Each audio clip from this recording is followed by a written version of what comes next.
Shalom Bapak Ibu yang dikasihi oleh Tuhan, bagaimana kabarnya sore hari ini? Saya percaya dan saya terus berdoa kita selalu berada di dalam perlindungan penyertaan Tuhan di sepanjang hari ini. Saya akan melanjutkan pembelajaran Alkitab kita pada hari ini. Yang minggu lalu saya sudah berbicara mengenai siapa saya di hadapan Tuhan. Bahwa pertanyaan yang pertama siapa saya adalah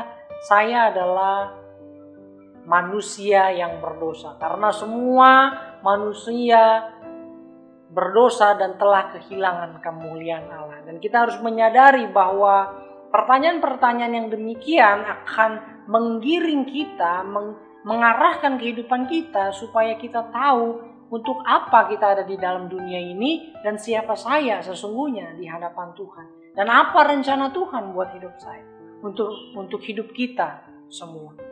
Dan sesi yang kedua ini adalah pertanyaannya berikut. Kalau yang pertama siapa saya dahulu, yang kedua ini adalah siapa saya sekarang. Kita akan membacanya di dalam surat Rasul Paulus pada jemaat di Galatia pasal yang kedua ayat yang ke-19 sampai yang ke-21. Demikianlah firman Tuhan. Sebab aku telah mati oleh hukum Taurat untuk hukum Taurat, supaya aku hidup untuk Allah. Aku telah disalibkan dengan Kristus. Ayat ke-20. Namun aku hidup, tetapi bukan lagi aku sendiri yang hidup, melainkan Kristus yang hidup di dalam aku. Dan hidupku yang kuhidupi sekarang di dalam daging adalah hidup oleh iman dalam Anak Allah yang telah mengasihi aku dan menyerahkan dirinya untuk aku. 21. Aku tidak menolak kasih karunia Allah, sebab sekiranya ada kebenaran oleh hukum Taurat, maka sia-sialah kematian Kristus. Pertanyaan yang kedua adalah siapa saya yang sekarang? Kita harus menyadari bahwa kematian manusia lama dan telah mengenali sebagai manusia baru oleh kasih karunia dari Tuhan Yesus Kristus. Kita harus tahu hal yang demikian. Oleh sebab itu Rasul Paulus mengetahui bahwa manusia lamanya telah mati dan digantikan dengan manusia yang baru ketika dia beriman dan percaya kepada Yesus. Dia menghidupi dirinya yang masih melekat dengan dagingnya itu dan bertujuan hanya untuk beriman kepada Yesus Kristus yang telah berkorban rela mati bagi hidupnya. Sehingga kesadaran inilah yang membuat Rasul Paulus hidupnya setia sampai mati bagi Kristus. Bagaimana dengan kehidupannya? Dan Rasul Paulus menulis di surat yang lain dikatakan, syukur kepada Allah oleh Yesus Kristus Tuhan kita. Jadi dengan akal budi aku melayani hukum Allah, tetapi dengan tubuh insaniku aku melayani hukum dosa.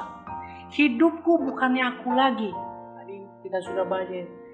Rasul Paulus katakan, aku hidup bukan aku sendirilah yang hidup, melainkan Kristus yang hidup di dalam aku. Oleh sebab itu pengenalan terjadi.